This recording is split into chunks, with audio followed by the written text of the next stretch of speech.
It's good day to brew, baby. What is up, YouTube? It's your boy Millsy, back with Hometown Commander, back for another episode of Millsy Brews, the show where I bring a version 1.0 deck list of the Commander to follow us on my quest to brew the magic world.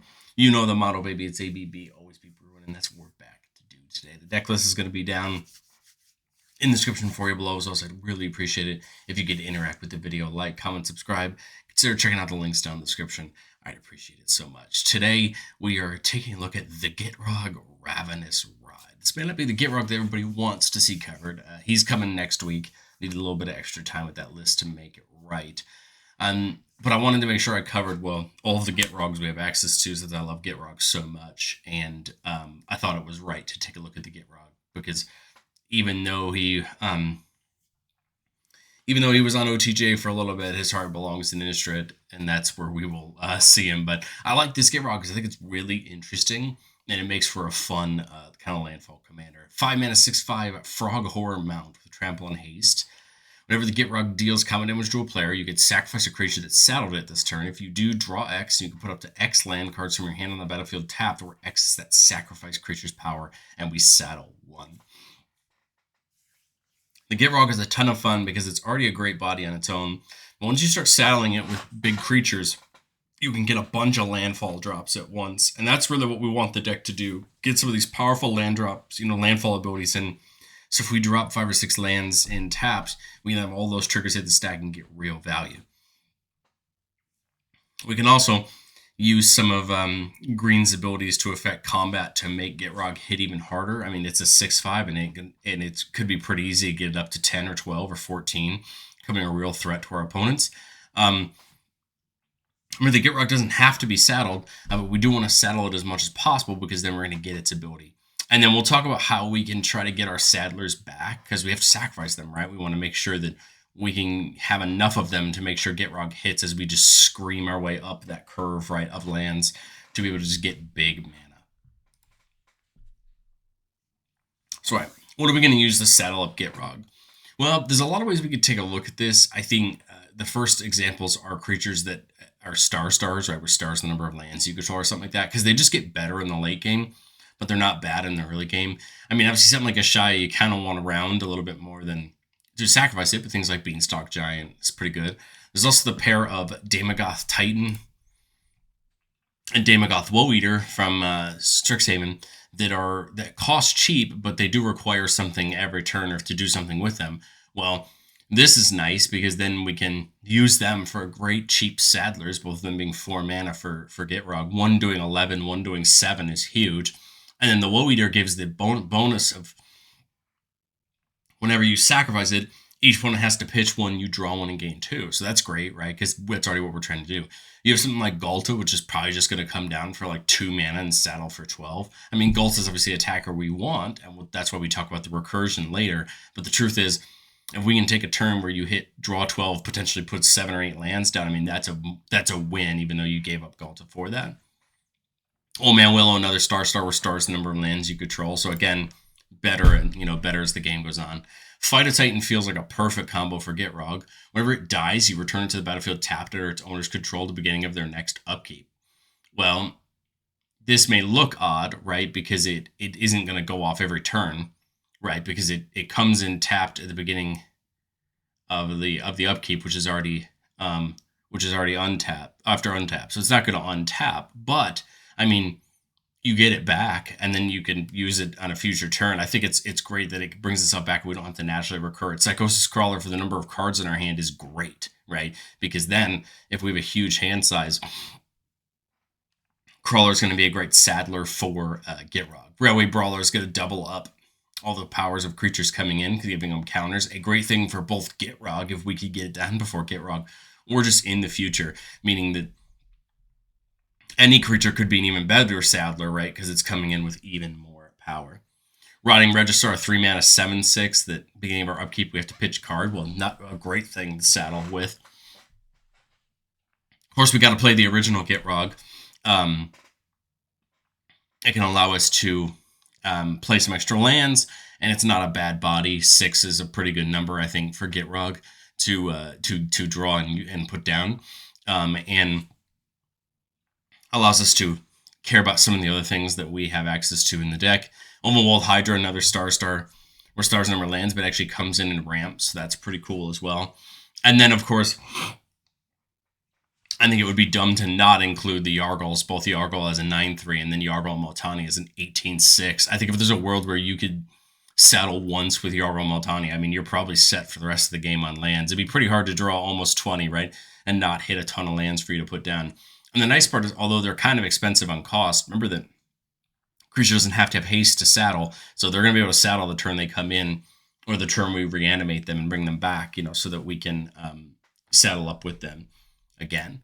So those aren't the only settlers in the deck, but I think they're the main ones. But let's get into the landfall. And this is where we spent a little bit of the deck's budget in the landfall, because we're playing Bristly Bill. I mean, it's an expensive card, but it's so good at what it does. Whenever land comes in, you put a counter on a creature you control. And then for 5 mana, you get to double the amount of counters on each creature you control. We're going to pair this with some of the other landfall things we'll talk about in a second that put counters on things to really make sure that we can not only grow Gitrog, but grow other creatures as well. Nissa is a great portion for us on the recursion side or the Saddler side. So when a land comes in, you put a loads counter on her, and then her -5 could put a creature card with converted mana cost less than or equal to the number of lands you control from your battlefield from your hand or graveyard with 2+1/+1 counters on it. This is great, right? Because if we're putting in enough lands, we could be recurring things with Nissa every turn, bringing them back, using them to fund Gitrog as we keep going. Vine Lasher seems great. Whenever a land you control enters, it deals 1 damage to target opponent. Again, we want to offspring it so it can be 2 damage per each land. And although it's not each opponent, it's still going to be devastating if we can drop 7 or 8 lands in a turn. 16 damage is a lot, right? And we can pair that around how we want. Mossborn Hydra can either be a threat or a great saddler. Whenever a land comes in, we double the number of counters on it. It starts with 1 on it. I mean, this is great for a lot of reasons, but I think it's also a nice threat alongside the Gitrog. It could be attacking and dealing damage to your opponents. Ob Nixilis, whenever a land comes in, we can have target player lose 3 life. If we do, we grow Ob Nixilis, a great ability, and just gonna, again, dole some life out for each of those lands that come in. We have things like Rampaging Bailiffs and Scootsworm. They're going to make tokens when lands come in. Again, great abilities and going to help us just fund their board state. And that way, if somebody gets rid of Gitrog, we still have something laying around. The good part is a lot of these landfalls abilities should still be there. The nice thing about the Rampaging Bailiffs is those beasts are 4/4s. I mean, that's not nothing. 4 cards is still really good if we have no other options. But we, of course, want to try out Springheart and Antuco. There's a lot of non-legendary things in the deck we'd love to bestow it onto. Or when a land comes in, we can pay 1 in a green, and if we do, we get a token copy of the thing that it's bestowing onto. Probably one of the better ones we can do is Tyler's Provisioner beside it. Whenever a land comes in, make a food or a treasure. This rate works really well because all those lands come in tapped. We get a treasure for each of them, and now you can use that mana right away or have it available to protect our board or do many of other things with, which I think makes a ton of sense. Retreat to Hagra, another one of our key landfall abilities we want to see. Whenever a land comes in, each opponent loses 1 and we gain 1. That we want to see a lot, right? Start siphoning our opponents out. Roaring Earth and Kazandu can both put counters on creatures, so you could start to see this +1/+1 counters game plan, right, starting to blossom on that end. Primarily, right, to grow Gitrog, but I think if we have other creatures, spread the love, right, and make us have more than 1 threat rather than just having Gitrog. And we're in green, so we're going to hit hard. I mean, you have things like Zopandrel that can double each creature's power and toughness we control till end of turn during each combat. I mean, that turns Gitrog into a 12/10 at minimum, right, if we don't have them buffed up anything else. You also have things like Blackblade or Forge. We're going to have a lot of lands, which means Blackblade's probably going to turn Gitrog into a massive threat, right? Think about it. You only need, he's a 6/5. So, I mean, you only need 15 lands for him to be starting to dome people for command damage 1 swing. And, I mean, if we can do 7 and then 8 and then 6 and then 5, on these triggers, I mean, there's probably a good chance we can get up there pretty quickly to become a threat. You also have things like Trailblazer's Boots and Whisper Silk Cloak that are going to allow him to get in unblocked just to deal big damage to our opponents and make him a real threat. Garruk's Uprising is here kind of twofold. It gives the rest of our creatures trample, but then as we're playing and recurring these big creatures, we could be drawing and refilling our hand. And then on Natural Growth, there's another copy of that Zopandrel effect, making all of our creatures bigger, not just Not just Gitrog, even though Gitrog getting bigger is a great thing because it takes less hits for our opponents, right? I think the fun about Gitrog to me is that Gitrog is a commander damage threat. It doesn't look like it. I mean, it does, but I'm just saying, like, it's not a Voltron deck. But the truth is, people got to be very careful how many hits they're taking from Gitrog, or where we need to be very intentional about where we swing Gitrog, right? To make sure that we're hitting the right people at the right times. But I think if there's anything I learned from the last time I built Gitrog back in OTJ, I think it's that the recursion needs to be better. There's a lot of options, and I'll be honest, I don't think I saw the benefit of a lot of it last time that we added this time. Mainly, are there creatures that can recur other creatures, right? And if so, that's great. The first one that came to mind to me was Archpriest of Shadows. This is a card that came out in March of the Machine. Has backups. When it comes in, we can put a counter on another creature. If so, they gain the following abilities on turn. Death Touch, right, pairs great with Trample. Whenever it deals combat damage to a player or battle, return target creature card from your graveyard to the battlefield. Well, this is great, right, because then Gitrog that turn could be bringing something back. And then on future turns, Archpriest is a 4/4 Death Toucher that may be able to bring something back as well. Junji, when it dies, can bring a non-dragon creature from our graveyard back to the battlefield. I mean, that's great. That's fantastic. Oh, sorry, it's a graveyard. I apologize, not our graveyard. But still, bring a key thing back to saddle up next turn. Just straight reanimate, right? We have that option, lose life equal to its mana value. So better for those Dimagoths and the Rotting Registrars over the Galta. But the truth is, still there, so you could come bring those things back and resaddle. But I think where the deck really shines is the Feign Deaths and the Not Dead After Alls. So these say whenever this creature dies, you bring it back, and normally you do something to it. So Feign Death, it gets a counter on it, and Not Dead After All, it gets a Wicked Roll token. What I like about this is that we can do this in response to Gitrog's trigger, do this on the creature that we saddled it with, sacrifice it, it comes back, and we still get all the value we're going to get from it. Victimize, very useful. We could almost always end up sacking a token to bring 2 creatures back from our graveyard. So we love Victimize for that. Note that Victimize does come in tapped, so we can't do it as our saddle for that turn, but you can always set up more, right? Supernatural Stamina, same thing, and there's 1 or 2 more of those. When this creature dies, it comes back tapped, and it's still very useful. And then Phyrexian Reclamation is just another way to get creature cards back. Pay 2 mana, pay 2 life, bring a creature card from our graveyard back to our hand. And the nice thing about all of our Saddlers are a lot of them are 3 or 4 or 5 mana, something we should be able to pretty much have every turn once Gitrog starts hitting, and we can use them that way. Then the nice thing, right, is that Gitrog does have haste, so if we do have to recast it to the command zone, we can still do it the turn it comes down. But I've said it before on the show, and I'll say it again. No deck's ever complete. This is our version 1. This is our version 2.0 shot at Gitrog. But for this, for this video, we're giving it another shot. And I think going into testing, I think the support structure is there. The question is, are our Saddlers good enough? Do we need better Saddlers? My thought is things like Hunted Horror, and there's another one like it, where when it comes in, you give opponents some tokens, but they're cheap 7/6 mana creatures for 2 mana. Phyrexian Soulgorger's an 8/8.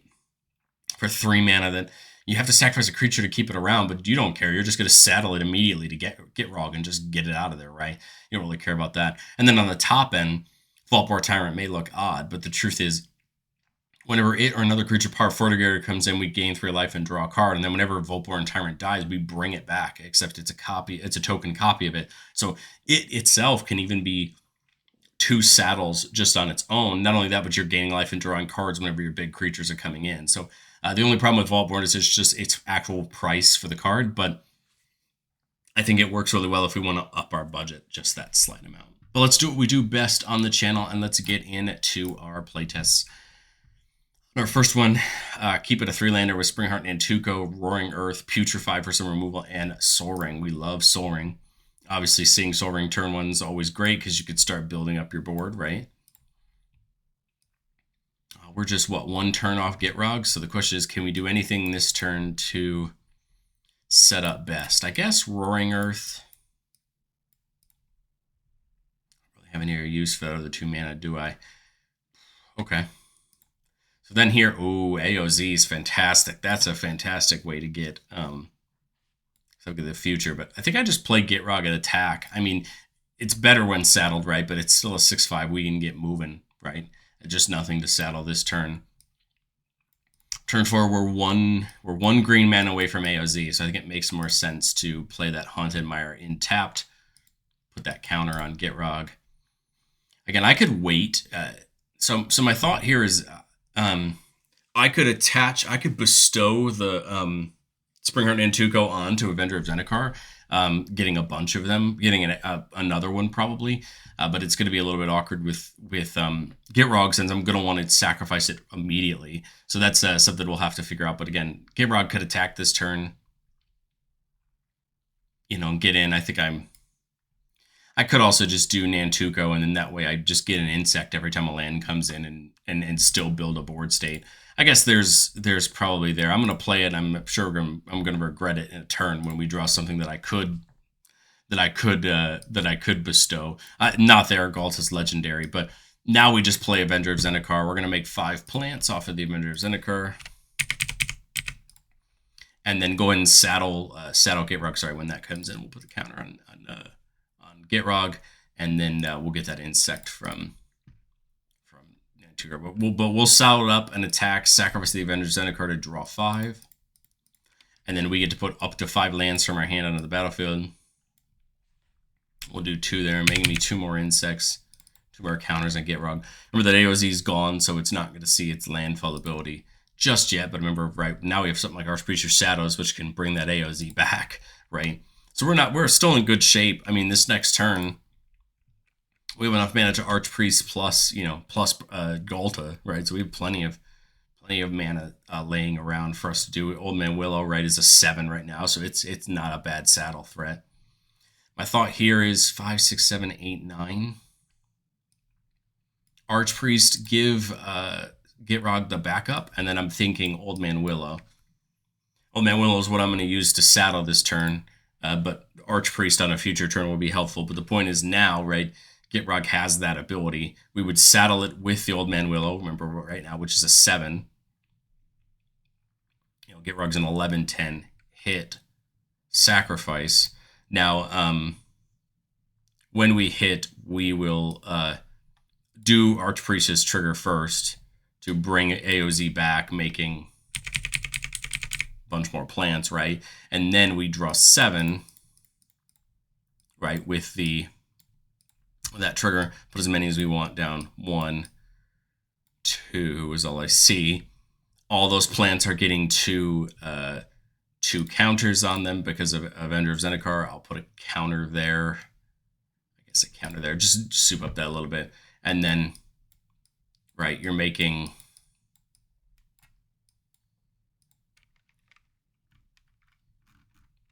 I mean, here we're up to what? We had 3 insects. That's up to 5 insects, right?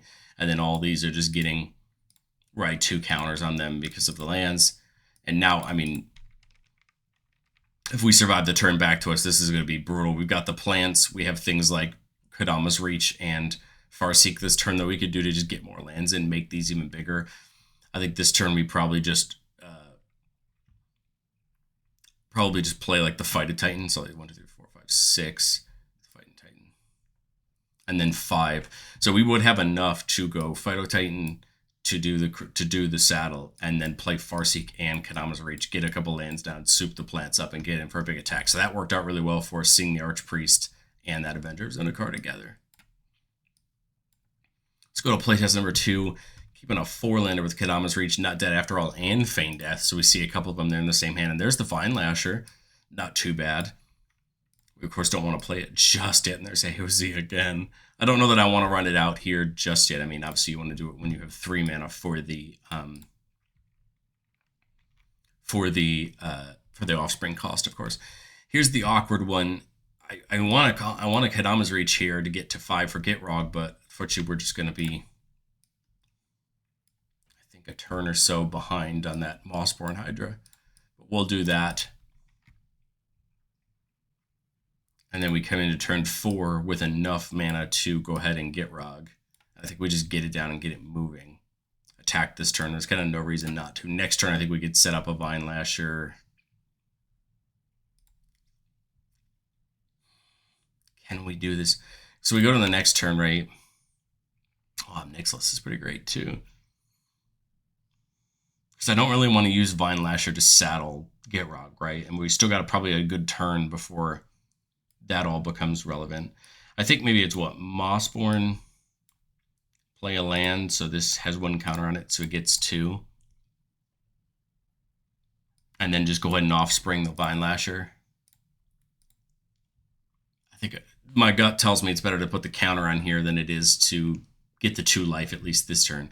Gitrog can attack. I guess we could technically saddle with the Vine Lasher. I just don't see that point yet. I'd kind of rather see if we could do it next turn with the AOZ or something else. The nice part here about the AOZ is, well, if we waited 1 turn, we could do this fancy combo. I guess technically we could do the Hydra and then bring it back with the Feign Death. Here on turn 6, okay, we missed the land drop, which is unfortunate, but we do have the chance here to get a bunch, right? Off of Gitrog. So I think I would... Now, biggest creature is Mossborn Hydra. If I do this, it becomes a 4. It's got 5 mana left. I guess. I kind of want to keep up that 1, right, for either of these if they die. So I would do that. Saddle this as a 4. Gitrog will attack. We will just Feign Death the Mossborn Hydra. Remember, when Rancor leaves the battlefield, it goes back to our hand. So this will just come back with a counter on it. So it'll come in with 2 counters on it, right? 1 for its own and then 1 for its ability. Then we'll draw 4. 1 land in, which is kind of unfortunate. 2 damage to our opponents. Again, trying to build up the mana base, right? This was a little more awkward than last time, but the nice thing is now any land drop, right, is doubling that Mossborn Hydra, making it a really nice, right, Saddler. Going to the next turn, now we have the AOZ mana. We also have the Junji mana. Or we also have mana for Junji, but we don't really have anything to bring back with it. We also could just Overwhelming Stampede +6 right now. Could be a pretty brutal attack. We could always, like, use the Vine Lasher token to saddle up after it, right? So that it's 7, right? We still get a big attack with all of our creatures and then draw a bunch. That's always a good option, I think, here. So I think I would probably just Roaring Earth plus Overwhelming Stampede. Everybody's going to get 6 because of Gitrog. So that's going to make them all there. I would saddle with the Vine Lasher. Probably just saddle with the Vine Lasher copy. Attack, I mean, Gitrog's 12, so it's going to hit through for sure. Sack this for 7, right? We see 1.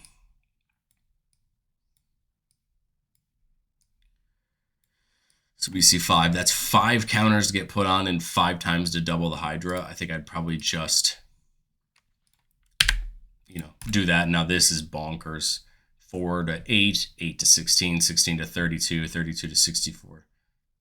4 to 8. See, the 64 on 128. The point is it's massive, right? And it's uncommon damage, so the Mossborn would have already hit.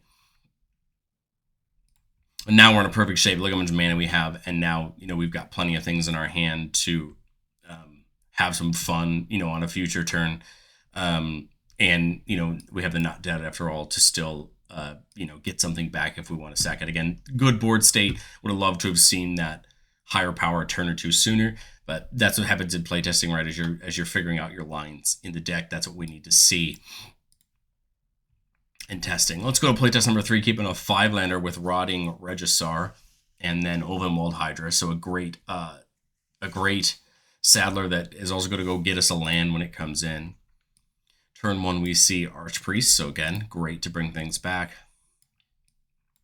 Would have loved to have seen some early ramp that we're not going to see.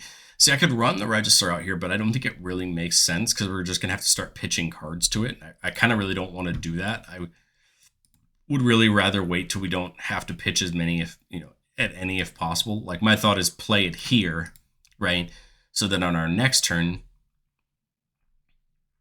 on the beginning of our upkeep, we have to pitch a card.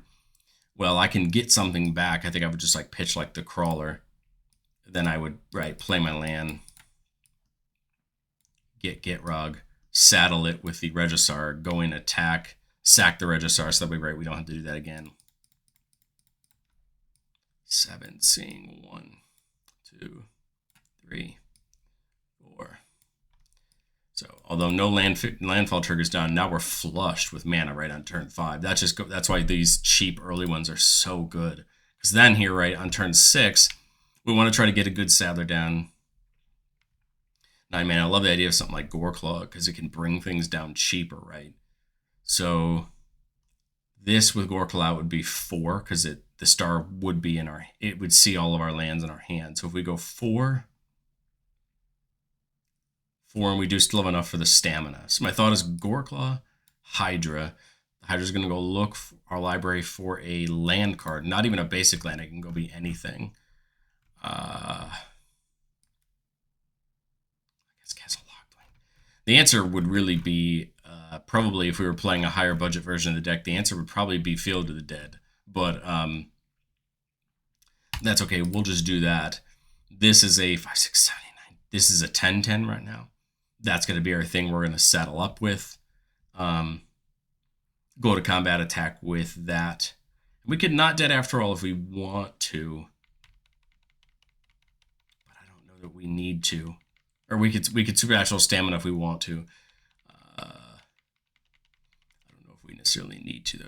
I guess the question now here is, do we sack a Walled Hydra this turn? I mean, we're going to draw a ton of cards and maybe hit a bunch of lands, but do we wait until we have something like Rampaging Baloths down to really take advantage? Like, do we try to like Baloths plus Archpriest to get it back in, get a bunch of beasts? I don't know. Let's see. 1, 2, 3, 4. 1, 2, 3, 4. Yeah, I wouldn't have had enough for the it does come in tapped. Yes, I wouldn't have had enough to put like the Black Blade. But the Black Blade down next turn is going to be great, right? I guess knowing we have the Black Blade, we might as well do it, right? So this is 10. Not a ton of lands, right? 1, 2, 3. This is where you start, right, hitting into a lot of big things. But the nice part here is we know we have the Archpriest, so we can pitch creatures because we know we can get them back. We could pitch throw all I want to, but I'm thinking Katama's Reach. We're gonna have to get down to hand size, right? Because unfortunately we have Reliquary Tower in the deck, but of course we didn't see it. We need another not dead. We'll go Mossborn.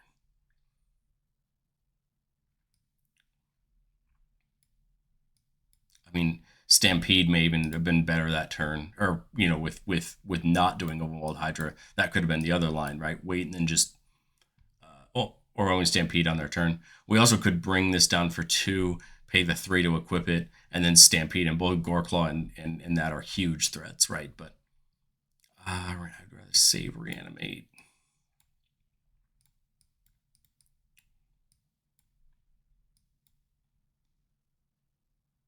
I really don't even know what to pitch. I'm just trying to get down to 7.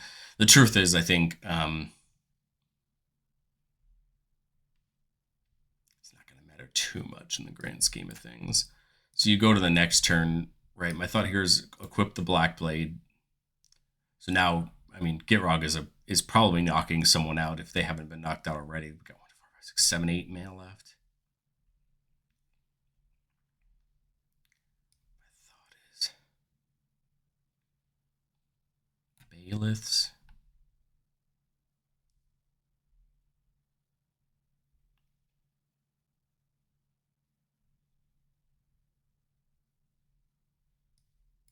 I was trying to get the landfall in, right, off the Bailiffs to get all the beasts, right? I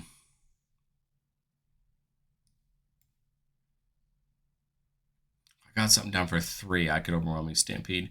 So I guess I could Vine Lasher plus Offspring. Then Overwhelming Stampede. I mean, Gitrog is for sure knocking someone out of the game this turn. Goreclaw is going to be a big threat. I could always saddle it here if I want to, but I don't know. I guess I'm lost in the weeds here on this one. But the truth is, we're still in a great shape with this many lands. I mean, Gitrog is a threat. Even if I don't Overwhelming Stampede, I guess I could just Railway Brawler plus these, right, to have the land damage in. And then just attack this turn again. These Gitrog's going to be a huge threat. 7, 8, 9, 10, 11, 12, 13, 14, 15, 16, 17, 18, 19, plus up to 20 with Goreclaw attacking. So this is lethal, right, on somebody. And I think you could kind of see where this mid to late game probably looks like for Gitrog. But let me know, what do you think of this version of Gitrog down in the comment section below? I'll be honest, if I had to play any version of Gitrog, it'd be this one. I just think that's super fun. The idea to settle up with these creatures and get these big attacks in and just kind of do that green thing while still being Golgari. I just think, to me, seems like a ton of fun. So let me know what you think, and I will catch you all in the next one.